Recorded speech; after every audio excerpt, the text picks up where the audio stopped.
Y'all, I just had the craziest thing happen. So I have the day off. I'm at home. I'm cleaning, hence the hair, not planning to go out or anything, not even planning to go on social media, but I was feeling kind of stressed, anxious, a lot of pent up stress. And I'm thinking, you know what? I haven't read from my Bible yet today. Let me sit down, open my Bible. Yesterday I read to Psalm chapter 55, and so naturally I open up to 56. And I've had a lot of change happen recently. I've made a lot of tough decisions, really have leaned on God in this time, and have felt really convicted to make the choices that I've made and feel really confident in them. Honestly, it's just sometimes this worry, this little bit of worry. And every once in a while I'll tell people what's going on, and they're like, oh, are you sure? And I'm like, oh, I'm pretty sure I'm sure. Like, I feel confident that God's going to make something so beautiful out of this season. And then some people will say that, and I'm like, oh no, like, what if I'm not making the right choice? And that was what was eating at me this morning. So I sit down, and it's Psalm 56, and it opens up to say, be merciful to me, my God, for my enemies are in hot pursuit. All day long they press their attack. My adversaries pursue me all day long. In their pride, many are attacking me. He says, when I am afraid, I put my trust in you, in God whose word I praise. In God I trust and am not afraid. What can mere mortals do to me? What can mere mortals do to me? Why am I worried about what anybody else says?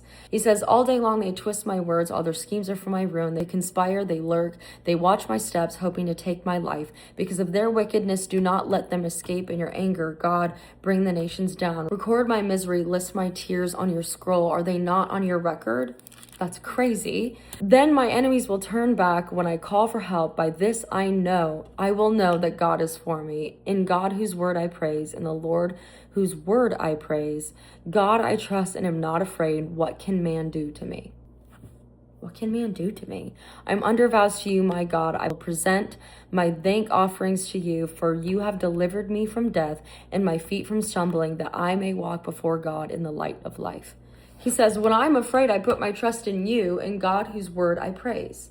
In God I trust and am not afraid. What can mere mortals do to me? Because literally, what can mere mortals do to you? Actually, what can mere mortals do to you? Yes, they can hurt you and all of those things, but God's got you.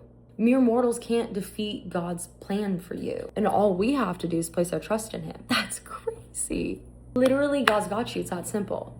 David's crying out in fear, saying, be merciful to me, my God, for my enemies are in hot pursuit. But David, in the same breath, is placing his trust in God, saying, what can mere mortals do to me? He's describing what his enemies are doing and saying, all day long they twist my words. He's describing what his enemies are doing, but then takes comfort in the Lord, saying that the Lord has a record of his tears and that God is for him because he is. He said, record my misery, list my tears on your scroll. Are they not in your record? Because God keeps account for all of our thoughts and deeds of humanity. God knows all. He's all-knowing. So he's essentially saying God is collecting my tears in a bottle and knowing my misery and has a bigger plan. David is so confident in the Lord that even before danger has passed, even before resolution, he praises God, saying in Psalm 56, 12 through 13, I will present my thank offerings to you, for you have delivered me from death and my feet from stumbling, that I may walk before God in the light of life.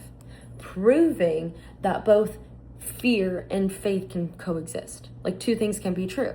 We can have faith in God and still be fearful, but we still need to place our trust in him, because again, what can mere mortals do to you? Yes, they can persecute you, they can do all these things, but they can't defeat God's purpose for your life or God's plan. That's crazy. What do you mean I'm sitting here and I'm like, gosh, I don't know what's coming next? Like, I'm feeling a little weary, a little sad for myself, because there's growing pains and change. There's growing pains in life and new seasons and new chapters. But what do you mean I'm feeling those things? And I open up my Bible and it says, when I'm afraid, I put my trust in you, in God whose word I praise, in God I trust, and I'm not afraid. What can mere mortals do to me?